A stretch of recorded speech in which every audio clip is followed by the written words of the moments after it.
Islamabad national electric power regulatory authority NEPRA चयो आहे त बिजली कंपनियुनि में 781 अरब रुपयनि जी सीड़पकारी बावजूद सूरतहाल बहितर न थी।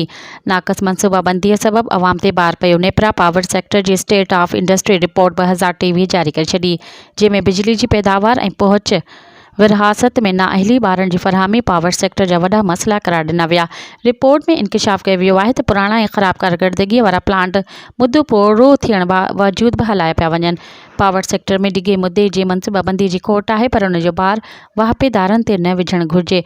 गुज़िरियल साल मुख़्तलिफ़ वॾनि शहरनि में 12 कलाकनि खां वधीक लोड शेडिंग कई वई।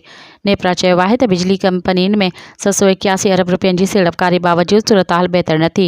बिजली जी शोबे में निजी शोबे जी मुदाख़लत सां बहितरी आणी सघिजे थी। मज़ीद ख़बरनि ऐं तफ़सीलात लाइ विज़िट कयो असांजी वेबसाइट www.awamiNewsHD.com ऐं ॾिसंदा रहो अवामी न्यूज़ HD।